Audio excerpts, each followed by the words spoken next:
प्यार दोस्तों, हम लोग का जो मैथ ट्रेनिंग का मॉक टेस्ट स्पेशल बैच जो चल रहा है उसमें हम लोग पिछले क्लास तक मॉक टेस्ट नंबर 42 तक कंप्लीट कर चुके हैं।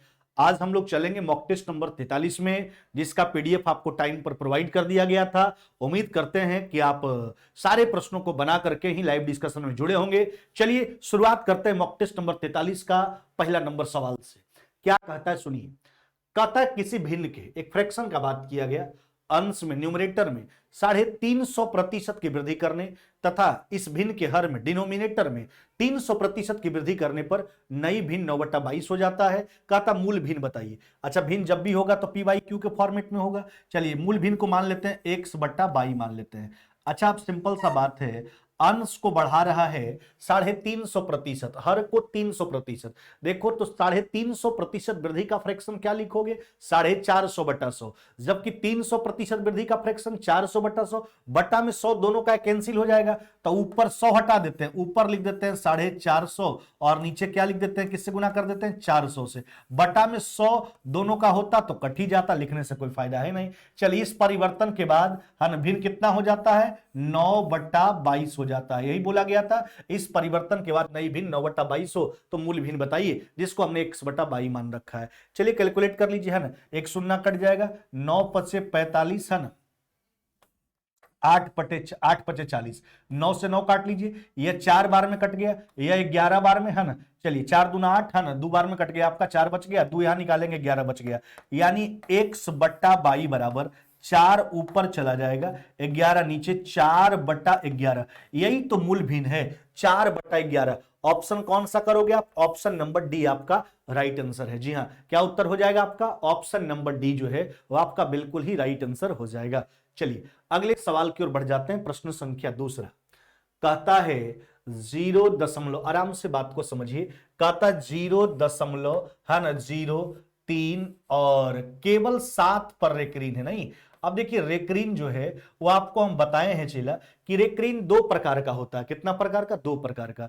एक सिंपल रेकरीन जिसको प्योर रेकरीन भी कहा जाता है, दूसरा होता है आपका मिक्स्ड रेकरीन। सिंपल रेकरीन कहने का मतलब जब दशमलव के बाद सभी अंकों का पुनरावृत्ति हो तो उसको सिंपल या प्योर रेकरीन कहा जाता है। लेकिन अगर दशमलव के बाद कुछ का पुनरावृत्ति हो और कुछ का नहीं हो तो इसको मिक्स्ड रेकरीन कहा जाता है। और यह मिक्स्ड रेकरीन का ही एग्जाम्पल दिया गया है। देखिए दशमलव के बाद है ना सभी अंक का पुनरावृत्ति नहीं, कुछ का है कुछ का नहीं है, तो इसको तोड़ने के लिए क्या करते हैं, दशमलव के पहले वाला को पूर्णांक में, कुछ नहीं छोड़ देंगे, दशमलव के बाद वाला को अंश में लिखते हैं, लेकिन इसमें उसको घटाते हैं जिस पर रेकरीन नहीं है। तो 0, 3 पर नहीं है, 0, 3 कहने का मतलब 3। अच्छा, बटा में उतना 9 लगाइए जितना अंक पर रेकरीन है, तो एक अंक पर रेकरीन है, 1 9 लगेगा, और इस 9 के साथ उतना 0 का प्रयोग किया जाता है जितना अंक पर रेकरीन नहीं होता है। तो यहां पर 2 अंक पर रेकरीन नहीं है तो डबल 0 का प्रयोग कर लेंगे।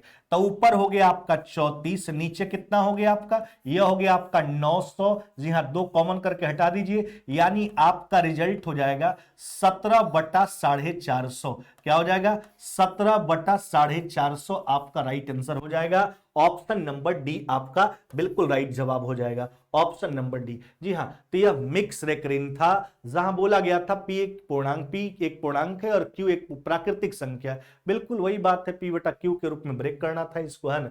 जी हाँ, तो अब आप देख यहां पर अगर आप समझोगे, देखिए इससे कोई फर्क नहीं पड़ता लिखने से, है ना। p एक पूर्णांक 34 एक पूर्णांक संख्या है और q जो एक प्राकृतिक संख्या, यह भी बिल्कुल बात सही है ना। तो उससे ज्यादा कोई प्रश्न पर फर्क पड़ने वाला है नहीं। चलिए अगले सवाल की ओर आ जाइए, है ना। प्रश्न संख्या तीसरा। अच्छा, यहां पर क्या करेंगे, हाँ दिया गया √x+1 प्लस में √x-1 बटा √x+1 माइनस में √x-1 बराबर 2 है। तो कहता 2x प्लस में जो है 3 का मान बताइए। पहले x का मान निकाल लेते हैं, कैसे निकालेंगे, तो इसमें सी एंड डी का प्रयोग कर लेते हैं, जिसको कंपोनेंडो एंड डिविडेंडो बोलते हो, जिसको हिंदी में युगांतर निष्पत्ति कहा जाता है। अच्छा, इस प्रक्रिया में करते क्या, एक बार हर को अंश में जोड़ते हैं, फिर नीचे लाके अंश में हर को घटाते हैं। चलिए ऊपर ले आके जोड़िए, तो यह हो जाएगा आपका 2 × √x प्लस में कितना हो जाएगा 1। अब जब घटाएंगे तो यह हो जाएगा 2 into under root x minus में कितना हो जाएगा 1। दाहिना तरफ भी वही काम करना है, 2 एक कितना 3 और 2 में से गया कितना हो जाएगा आपका 1। चलिए इसको काट करके हटा दीजिए। अब देखिए रूट जो है हाँ उधर जाकर के स्क्वायर हो जाएगा, तो इधर बच जाएगा x प्लस 1 बटा x माइनस 1 है ना, बराबर में 3 का स्क्वायर 9, नीचे तो 1 का 1 ही रह जाएगा। जी हाँ, तो अब यहां पर 9 बटा 1 लिख सकते हैं, कोई फर्क नहीं पड़ेगा।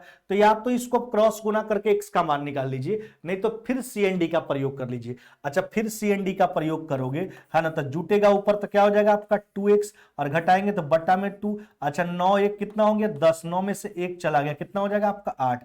काट करके हटा लीजिए, यानी x बराबर हो जाएगा आपका, क्या हो जाएगा आपका x का मान, यह हो गया 10 बटा 8 यानी 5 बटा कितना 4। चलिए x बराबर हो गया 5 बटा 4। आपसे क्या पूछा गया 2x प्लस 3 पूछा। चलिए 2x प्लस 3 तो 2 गुना x का मान हो गया आपका 5 बटा 4 है ना, और प्लस में कितना हो गया आपका 3 है ना। अब देखिए 2 बार में काट लीजिए, अब देखिए 3 दूना 6, 5 6 कितना हो गया आपका 11 बटा 2, आपका राइट आंसर हो जाएगा। कितना हो जाएगा 11 बटा 2 आपका राइट आंसर हो जाएगा। यही तो 2x प्लस 3 का मान है 11 बटा 2। जी हाँ, यही बिल्कुल राइट आंसर है। पहले हमने x का मान निकाला CND का प्रयोग करके, और उसके बाद जिस व्यंजक का मान पूछा गया उसमें x का मान प्रयोग कर लीजिए, 11 बटा 2 आपका राइट जवाब हो जाएगा। जी हाँ, चलिए आगे बढ़ जाते हैं प्रश्न संख्या 4 की ओर। चलिए कहता चीनी और पानी के 25 लीटर घोल में 20% चीनी है। अच्छा चीनी और पानी का 25 लीटर घोल है, इसमें 20% चीनी है। कहता घोल को गर्म करके 5 लीटर पानी वाष्पित कर दे, शेष घोल में चीनी का प्रतिशत आपसे पूछा जा रहा है। शेष घोल में, अच्छा पानी को वाष्पित करने से पानी का मात्रा घटेगा है ना, घोल को गर्म करके 5 लीटर पानी वाष्पित कर दे रहे हैं, तो घोल को गर्म करने से पानी वाष्पित होगा, चीनी के मान में तो कोई परिवर्तन नहीं होगा, यानी जो चीनी का प्रारंभिक मात्रा था वही मात्रा अब भी होगा। हाँ तो 25 लीटर का घोल था चीनी और पानी का, 25 लीटर का घोल था, इसमें चीनी कितना परसेंट था 20% था ना। चलिए और चीनी जितना पहले था उतना ही चीनी अब भी है वर्तमान में भी, लेकिन घोल को गर्म करने पर पानी वाष्पित हो रहा है तो पानी का मात्रा घटेगा, तो मिश्रण का भी मात्रा घट जाएगा। जी हाँ, तो जो मिश्रण 25 लीटर का था 5 लीटर घट गया, बचा कितना 20, तो चीनी यही है। यह जो चीनी है 20 का कितना प्रतिशत है निकाल लीजिए। चलिए यहां देखिए 100 से 100 कट जाएगा, 20 से 20 कट गया, यानी अब चीनी का प्रतिशत कितना हो गया आपका 25, कितना 25, 25% हो जाएगा। कौन सा उत्तर करोगे आप, ऑप्शन नंबर बी जो है वो आपका बिल्कुल राइट जवाब हो जाएगा। चीनी का प्रतिशत पहले था 20, लेकिन 5 लीटर पानी वाष्पित होने के बाद नए मिश्रण का जो है ना, चीनी का प्रतिशत कितना हो जाएगा नए घोल में, तो 25%। आगे आइए अगले सवाल की ओर, क्या कहता है सुनिए। 8 संख्याओं का माध्य 37 है। जी हां, यदि एक संख्या को हटा दिया जाए तो माध्य 2 कम हो जाता है। अपवर्तित संख्या है, निकाली गई संख्या है। माध्य कहने का मतलब औसत। देखिए 8 संख्या का औसत है 37। हम क्या सोचेंगे, जो संख्या को हटाने का बात किया जा रहा है, अगर वह भी 37 ही होता, हटता तो औसत पर कोई परिवर्तन नहीं होता, औसत में कोई परिवर्तन नहीं होता, लेकिन जब इसको हटाया जाता है तो औसत 2 कम जाता है। अब सोचिए कोई समूह से जा रहा है और औसत घट जा रहे हैं, जाने वाला ज्यादा लेकर जा रहा है, यानी जो संख्या हटाया जा रहा है 37 से ज्यादा, प्लस का चिन्ह लगाएंगे। पहले 8 गो संख्या था, ये घट गया, कितना बच गया 7, औसत में परिवर्तन कितना का 2 का, औसत में 2 का कमी हो रहा है, तो 37 और प्लस में हो गया आपका 14, यानी अपवर्तित संख्या कितना 51, कितना 51, 51 है। जी हां, ऑप्शन कौन सा करोगे आप, ऑप्शन नंबर बी आपका राइट जवाब हो जाएगा। यही पूछा गया था, जो संख्या हटाया गया है वह संख्या का मान कितना है, यानी अपवर्जित संख्या क्या है, अपवर्जित संख्या जो है 51 है। चलिए अगले सवाल की ओर आइए, प्रश्न संख्या 6। सुनिए क्या कहता है। कहता 3 सेंटीमीटर, 4 सेंटीमीटर, 5 सेंटीमीटर है ना, प्रत्येक भुजा वाले 3 छोटे घनों को पिघलाकर जो है एक बड़ा घन बनाया जाता है। सिंपल सा बात है, तीनों छोटका को पिघलाकर एक बड़ा घन बनाया गया, यानी यहां से कहने का मतलब है कि तीनों छोटका का जो आयतन होगा वह बड़का के आयतन के बराबर होगा। 3 छोटे घनों के पृष्ठीय क्षेत्रफल का एक साथ बड़े घन के पृष्ठीय क्षेत्रफल से रेशियो पूछा। चलिए पहले बड़ा घन का प्रत्येक भुजा निकालिए। अच्छा तो तीनों छोटका का आयतन क्या हो जाएगा, 3 का क्यूब है ना, 4 का क्यूब और प्लस में 5 का क्यूब। नहीं, तीनों छोटका को पिघलाकर बड़ा घन बनाया जा रहा है, तीनों छोटका का आयतन जो होगा, आयतन का योग वह बड़का के आयतन के बराबर। यह बड़ा वाला का आयतन है, यानी किनारा का क्यूब, उसका किनारा निकालने के लिए इसका क्यूब रूट करना होगा। जी हाँ, थर्ड रूट निकाल लीजिए। तब देखिए तो कितना हो गया 125 64 27 नहीं तो कितना हो जाएगा आपका 125 और फिर 64 और 27 यानी 216 का कितना हो जाएगा आपका 6। यह हो जाएगा आपका 6 सेंटीमीटर। यह बड़ा वाला का प्रत्येक किनारा का लंबाई निकल करके आ गया, प्रत्येक भुजा का लंबाई निकल के आ गया। अब तीनों छोटका घन का कुल पृष्ठीय क्षेत्रफल। अच्छा, घन का कुल पृष्ठीय क्षेत्रफल क्या होता है? घन का टोटल सरफेस एरिया जो होता है क्या होता है 6l²। अब देखिए 6l² तो हर एक की स्थिति में कॉमन होगा, तो केवल l² पर विचार करें। तीनों छोटका का पृष्ठीय क्षेत्रफल देखिए 3 का स्क्वायर प्लस में 4 का स्क्वायर प्लस में 5 का स्क्वायर है ना, और इसका जो है पृष्ठीय तीनों छोटका के पृष्ठीय क्षेत्रफल का एक साथ जो है बड़का घन के पृष्ठीय क्षेत्रफल से रेशियो पूछा, इसका पृष्ठीय क्षेत्रफल हो जाएगा 6 का स्क्वायर। देखिए घन का संपूर्ण पृष्ठ क्षेत्रफल टोटल सरफेस एरिया जो हुआ करता है वो होता है 6l²। जी हाँ, तो 6l², तो 6 यहां भी कॉमन, यहां भी, यहां भी, यहां भी, तो 6 तो कट ही जाता है इसलिए उसको हटा ही दिया गया। चलिए तो यह हो गया आपका 16 और 9 25 15 कितना हो गया 25 और 15 हो गया आपका कितना 40। जी हाँ, 16 9 25 15 40 और यह कितना हो जाएगा आपका, यह हो जाएगा आपका 36। अब देखिए काट करके हटा लीजिए, यहां से अब 8 4 कॉमन करोगे तो यहां हो जाएगा 10, अच्छा 4, और यहां कितना हो जाएगा आपका, यहां हो जाएगा 10, यहां से 4 निकालेंगे तो 9, यानी 10:9 आपका राइट जवाब है। कितना 10:9। अब 10:9 वाला ऑप्शन देख लीजिए। अच्छा 25 और 18 25 और यह हो गया 16। अच्छा यहां मिस्टेक हो गया है, यहां मिस्टेक हुआ है, देखिए क्या मिस्टेक हुआ है। हाँ 25 और यह 16 9 25 25 25 कितना हो गया आपका 50 और यह हो जाएगा आपका 36। दो कॉमन करके हटा लीजिए यानी 25:18 आपका राइट जवाब है। 25:18 कौन सा उत्तर करोगे आप, ऑप्शन नंबर ए। जी हाँ, तो पहले हमने बड़ा घन का प्रत्येक भुजा निकाल लिया, प्रत्येक किनारा का लंबाई निकाल लिया जो 6 सेंटीमीटर निकल के आया। अब तीनों छोटका का कुल पृष्ठीय क्षेत्रफल का रेशियो पूछा गया था बड़ा वाले के पृष्ठीय क्षेत्रफल से रेशियो से। जी हाँ, चलिए अगले सवाल की ओर आइए। कहता 1470 रुपया को एबीसी में इस प्रकार वितरित किया गया है ना, कि यदि प्रत्येक के भाग में 50 रुपया कम कर दे। जी हाँ, यानी ए में 50 रुपया कम करें, बी में, यही बोला गया ना। 1470 को एबीसी में इस प्रकार बांटा गया है कि अगर प्रत्येक के भाग में जो है 50 रुपया कम कर दिया जाए।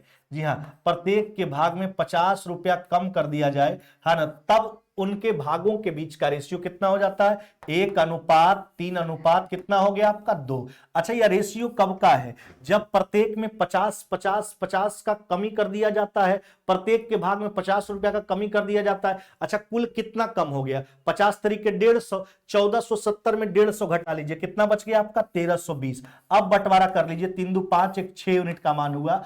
आपसे क्या पूछा, सी द्वारा प्राप्त धन, सी का यूनिट कितना है 2। अब देखिए सी का यह तब का मान है जब 50 रुपया कम कर दिया जाता है, उसके बाद का यह मान है। सी के वास्तविक मान को प्राप्त करने के लिए 50 जोड़ करके उत्तर करना होगा। जी हां, अब चलिए कैलकुलेट कर लीजिए। देखिए यहां 6 से काट लीजिए, 6 दूना 12, 6 दूना 12, 440 प्लस में 50 यानी कितना हो जाएगा आपका 490 रुपया। कितना हो जाएगा 490 रुपया आपका राइट जवाब हो जाएगा। ऑप्शन कौन सा करोगे आप, ऑप्शन नंबर सी। देखिए अगर भाग में कमी किया गया है तो लास्ट में उत्तर जोड़ करके देना होगा, अगर भाग में वृद्धि किया गया है तो लास्ट में उत्तर आपको घटा करके देना होगा। चलिए अगले सवाल की ओर आ जाइए। प्रश्न संख्या 8वां क्या कहता है सुनिए, इसमें सुनने वाला कोई बात ही नहीं है, आराम से सोल्व कर लीजिए। एलसीएम हो जाएगा a plus b into a minus b, है ना, तो यह हो जाएगा आपका ए स्क्वायर माइनस में बी स्क्वायर, √7 का स्क्वायर 7, √5 का 5 2 हो जाएगा।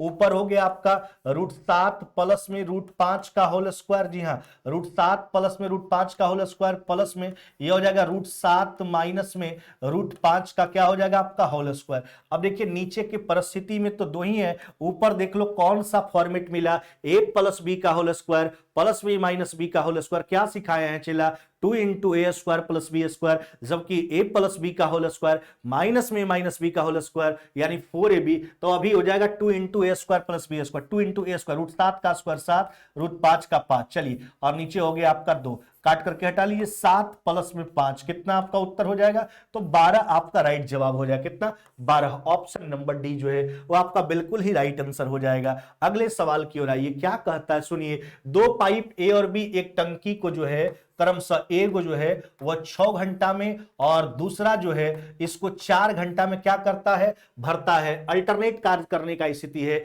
1 घंटा ए करता है, 1 घंटा बी करता है, कार्य का प्रारंभ ए करता है। यहां देखिए टंकी का पूरा कैपेसिटी 12, इफिशियंसी हो जाए कितना 2 और ये कितना हो गया 3। अब सोचिए 1 घंटा ए काम किया, 1 घंटा बी, अल्टरनेट काम कर रहा है। तब हमसे क्या पूछता है, कहता है बताओ पूर्णतः टंकी भरने में कितना समय लगेगा। चलिए 12 यूनिट कैपेसिटी का टंकी है, 2 घंटा का काम देख लीजिए ना, 1 घंटा ए किया तो 2 यूनिट भरेगा, ई किया तो 3 यूनिट, तो 2 3 कितना हो गया 5, 5 दूना कितना हो गया आपका 10 है ना। अब देखिए आपने 2 घंटा के काम से भाग दिया तो इसको घंटा में बदलने के 2 से गुना कीजिए, तो 4 घंटा का समय लग चुका है, अभी भी टंकी नहीं भरा है, अभी 2 यूनिट शेष है। अच्छा फिर देखिए तो अब तो फिर वापस काम तो शुरुआत फिर ए से करवाना होगा, तो 1 घंटा ए करेगा, 1 घंटा में ए 2 यूनिट करता है। चलिए 2 यूनिट बचा, 1 घंटा लगेगा भरने में है ना, एक को 1 यूनिट, तो 4 1 कितना हो जाएगा आपका 5 घंटा, आपका राइट जवाब हो जाएगा कितना 5 घंटा। यानी टंकी भरने में कुल कितना समय लगा 5 घंटा। देखो हम एक बात यहां बतला देना चाहते हैं,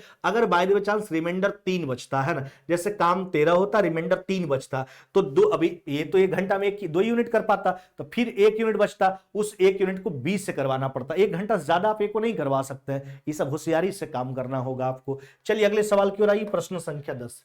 कहता किसी निश्चित धनराशि पर 6.1/4 वर्ष बाद साधारण ब्याज धनराशि का 5/16 था, ब्याज का वार्षिक दर। अब देखिए ना सिंपल सा बात, धनराशि को क्या मान लेते हैं 1, साधारण ब्याज मूलधन का 5/16, 1 का 5/16 कितना 5/16। देखिए 5/16 ब्याज है किसका, 1 रुपया का ब्याज है, कितना समय में, यानी 25/4 वर्ष में। यही तो है आपसे पूछा गया रेट ऑफ इंटरेस्ट। चलिए सोल्व कर लीजिए। चलिए 25 से कितना बार में कट जाएगा 4 बार में है ना। अब देखो 4 चौके 16, 16 से 16 उड़ा दीजिए, यानी रेट ऑफ इंटरेस्ट कितना हो जाएगा 5% मेरे भाई, कितना 5%। कौन सा उत्तर करोगे आप, ऑप्शन नंबर बी आपका राइट जवाब हो जाएगा। चलिए यहां तक कोई सवाल है किसी के मन में, कहीं डाउट है तो थोड़ा पूछ लीजिए, उसके बाद फिर हम थोड़ा पानी भी पी लेते हैं, फिर आगे बढ़ेंगे हम है ना।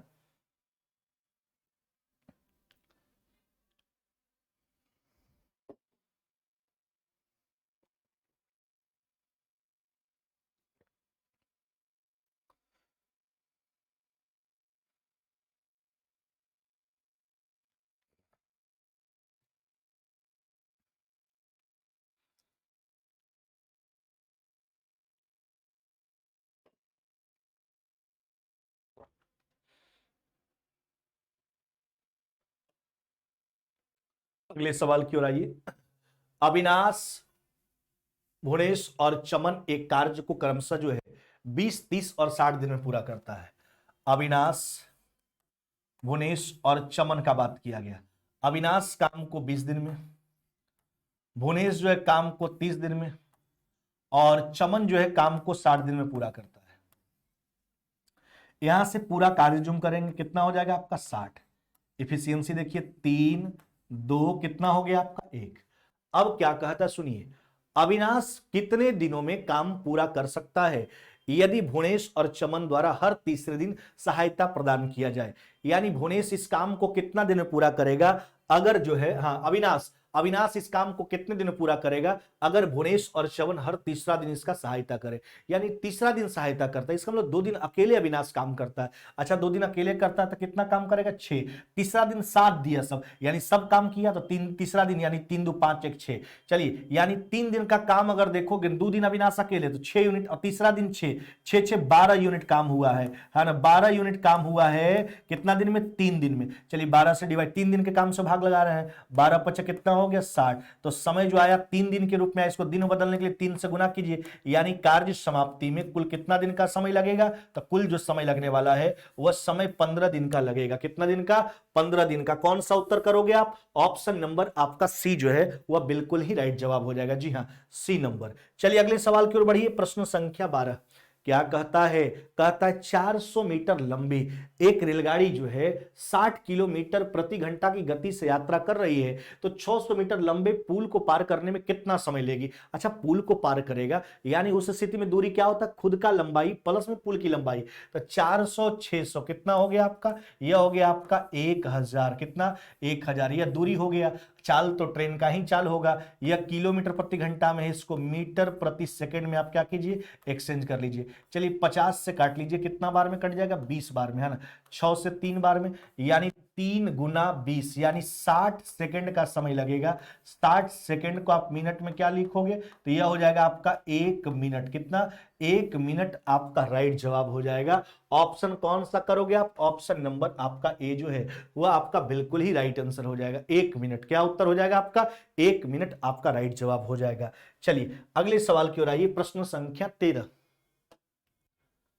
कहता है 2450 में, आराम से बात को समझो, क्या कहता है 2450 में छोटी से छोटी, है ना, किस संख्या से गुना कर दें ताकि वह पूर्ण वर्ग हो जाए। देखिए जब भी ऐसा सवाल पूछा जाए सबसे पहला काम है आपको, है ना, संख्या का फैक्टरेशन कर देना। चलिए इसका गुणनखंड निकाल लीजिए पहले। चलिए 2450 को तोड़ लीजिए आप, है ना, लगा लीजिए 2 बार में। अब देखिए 2 बार में लगाओगे तो कितना हो जाएगा आपका, 1200 कितना 25।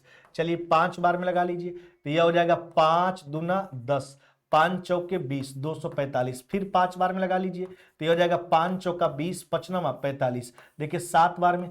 अब एक बात सुनो, कोई भी कहता है क्या, इसमें कौन सी छोटी से छोटी संख्या से गुना कर दे ताकि वह पूर्ण वर्ग हो जाए। देखिए कोई भी पूर्ण वर्ग संख्या का निर्माण तब होता है जब उसमें प्रत्येक संख्या पेयर बना करके आता है। जैसे 2 को 2 बार लिखोगे तब एक वर्ग संख्या बनेगा, 2 को 2 बार, 3 को 2 बार मिला करके लिखोगे तब जाकर के 9 चौका 36 एक वर्ग संख्या बनेगा। तो देखते हैं इस प्रकार के प्रश्न में किसका पेयर नहीं बना हुआ है। तो जिसका पेयर नहीं बना हुआ होता है उसी का पेयर लगा करके या तो वर्ग बना दीजिए, या तो भाग देने का बात किया तो उसी को भाग देकर हटा दीजिए।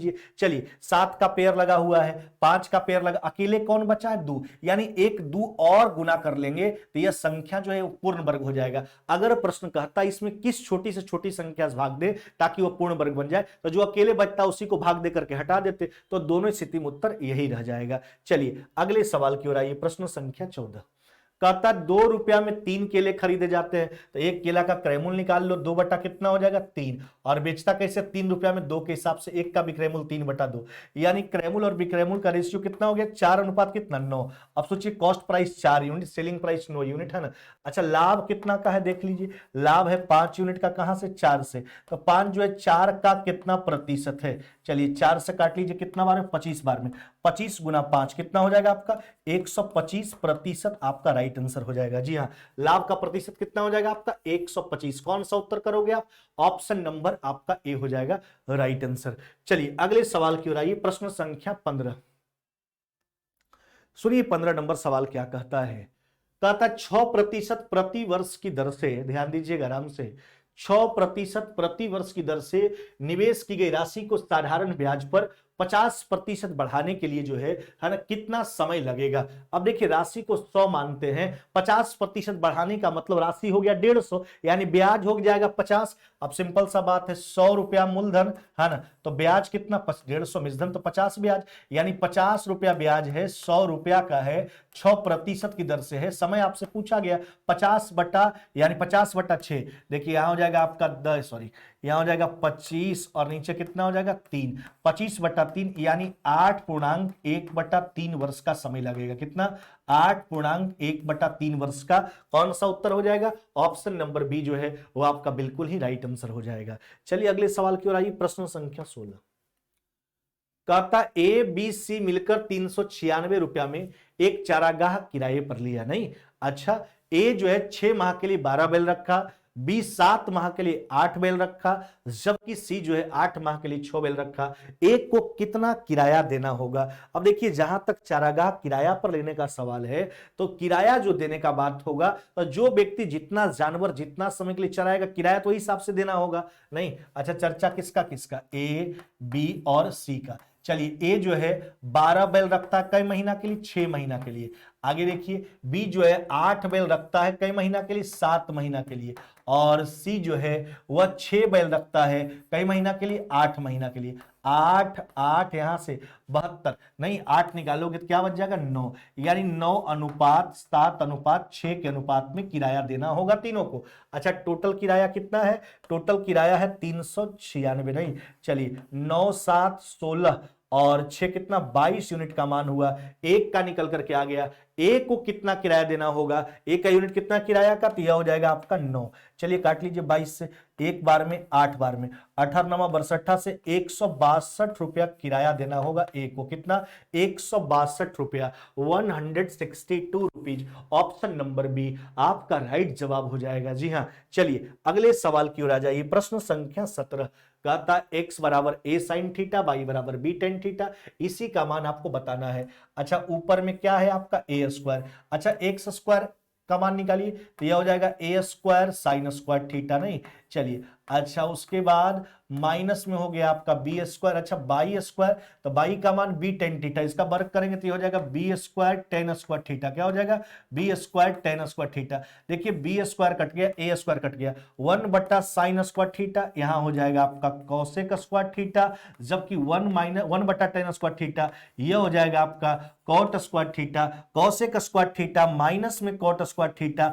इक्वल टू कितना हो जाएगा आपका 1। यह आपका राइट जवाब हो जाएगा ऑप्शन नंबर ए। क्या हो जाएगा आपका उत्तर, ऑप्शन नंबर ए जो है वो आपका बिल्कुल ही राइट जवाब हो जाएगा।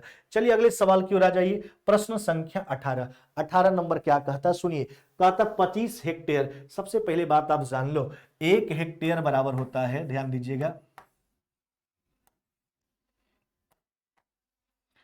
1 हेक्टेयर बराबर होता है आपका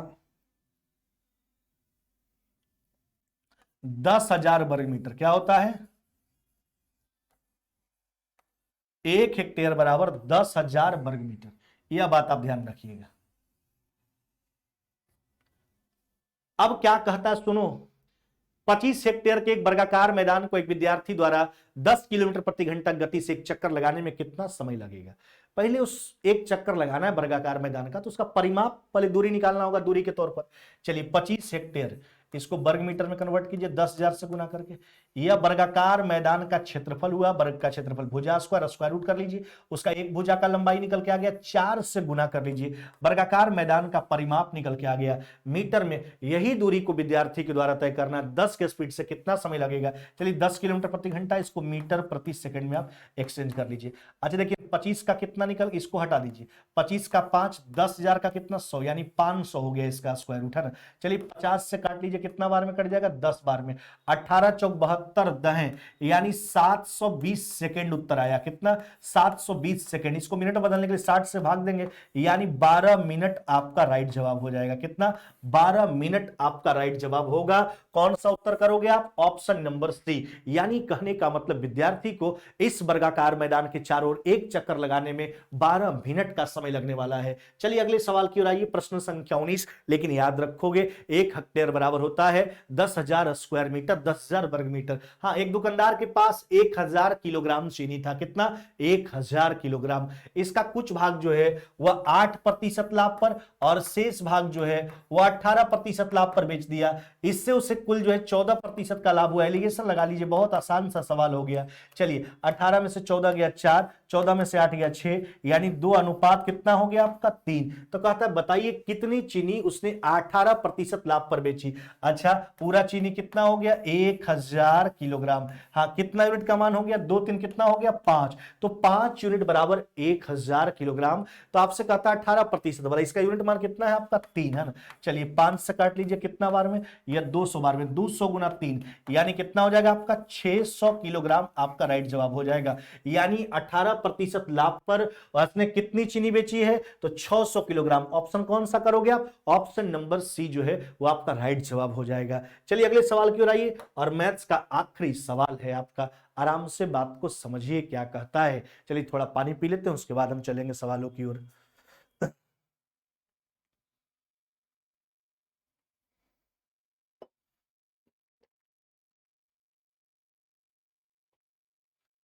दो पाइप ए और बी किसी टंकी को, देखिए ए जो है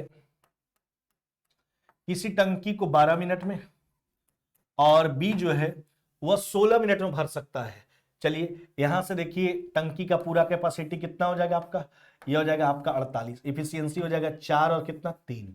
अब क्या कहता है सुनो, दोनों पाइप को एक साथ खोल दिया गया, लेकिन भरने से 4 मिनट पहले एक को बंद कर दिया गया।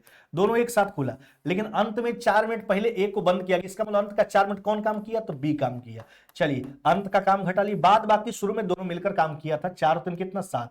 पहले ही निकालते हैं कि दोनों मिलकर कितना देर काम किया है। अब देखिए यहाँ 48 में से 12 गए, 36/7 यानी हो जाएगा 5.1/7 मिनट जो है वह दोनों मिलकर प्रारंभ में काम किया। लेकिन कहता टंकी को भरने में कुल कितना समय लगा। अब देखिए 4 मिनट का जो काम है लास्ट का वह केवल और केवल बी किया है, तो 4 मिनट और जोड़ लीजिए इसमें, तो आपका उत्तर हो जाएगा 5×4 कितना हो जाएगा आपका, यह हो जाएगा 9.1/7 मिनट आपका राइट जवाब हो जाएगा।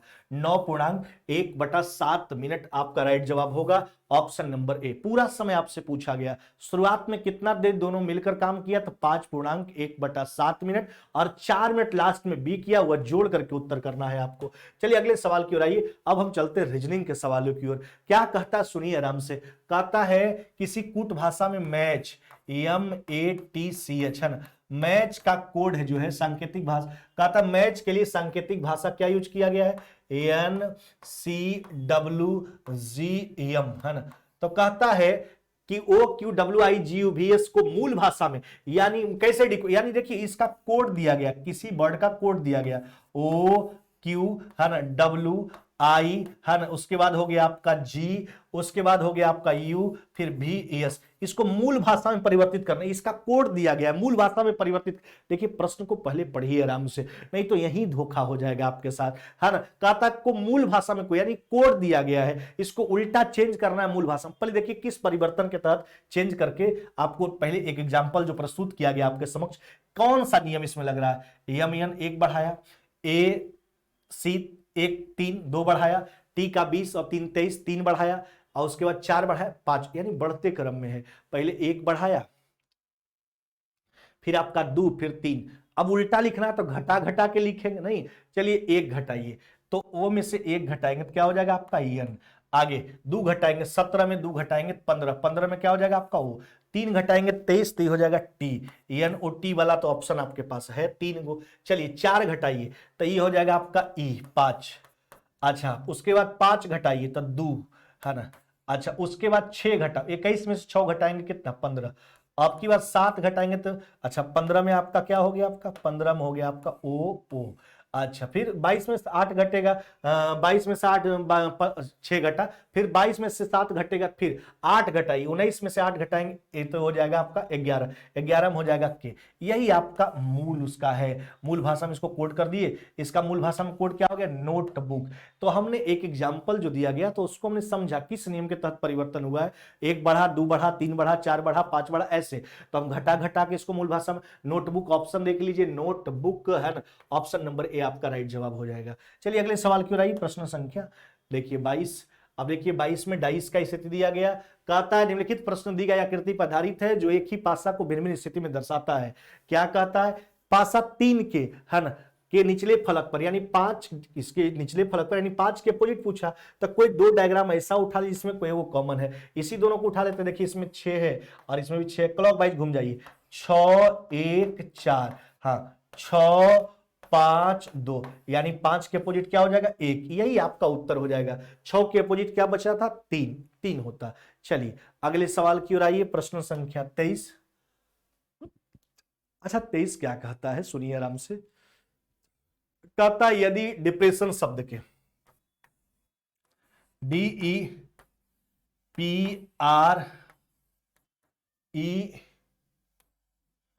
DEPRESSION डिप्रेशन के शब्द के पहले एवं दूसरे, चलिए पहले एवं दूसरे, फिर क्या कहता तीसरे एवं चौथे, फिर क्या कहता है एवं पांचवे एवं छठे। इसी प्रकार से आगे भी अक्षरों का अदला बदली, फिर दोनों को बदलेंगे, फिर दोनों को बदलेंगे। यह कर दिया जाए तो लिखित में से कौन सा दाएं से 7वां अक्षर होगा, इन पूछा गया। इस परिवर्तन के बाद कौन सा दाएं से 7वां, पहला, दूसरा, तीसरा, चौथा, 5वां, छठा, 7वां। आर, लेकिन आर का परिवर्तन किस में हो जाएगा पी में, यानी राइट साइड से 7वां आपका आर नहीं होकर के क्या होगा पी हो जाएगा। चलिए उत्तर कौन सा करोगे आप, ऑप्शन नंबर हो जाएगा आपका डी। चलिए अगले सवाल की ओर आइए। 24 नंबर सवाल, यहां पर सिंपल सा बात है, सबका क्यूब करके देखो। पहले क्या लिखा गया, यह जो लिखा हुआ है आपका, यह 2 का क्यूब माइनस में 1, लेकिन यहां पर जो लिखा हुआ है वह 3 का क्यूब प्लस में 1। अब की बार 4 का क्यूब माइनस में 1, फिर देखिए 5 का क्यूब माइनस में 1। तो हर बार क्यूब करके घटा, यहीं पर तो 1 बढ़ा दिया गया, यही डिफरेंट है, यही डिफरेंस है आपका, सबसे डिफरेंट है 28। 28 बाद बाकी फिर देखो 6 का क्यूब माइनस में 1, 7 का क्यूब माइनस में 1, 8 का क्यूब माइनस में 1, यानी हर एक बार क्यूब करके एक घटा है, लेकिन जो है अब की एक वो 28 जो है क्यूब करके जुटा हुआ है। चलिए, तो जो अलग था सबसे वो 28 था। आ जाइए 25 नंबर सवाल पे, रैंकिंग का सवाल है। 50 विद्यार्थियों की कक्षा में मनोज प्रारंभ से 25वां है, अंतिम से इसका स्थिति पूछा, P2 पूछा। अच्छा, P2 बराबर क्या लिखते हो, टोटल माइनस में P1 प्लस में 1, यही तो है, यानी 25 और एक कितना हो जाएगा आपका 26वां। अंतिम से इसका स्थिति जो है क्या हो जाएगा, 26वां हो जाएगा। क्या हो जाएगा, 26वां। कौन सा उत्तर करोगे, ऑप्शन नंबर सी हो जाएगा आपका।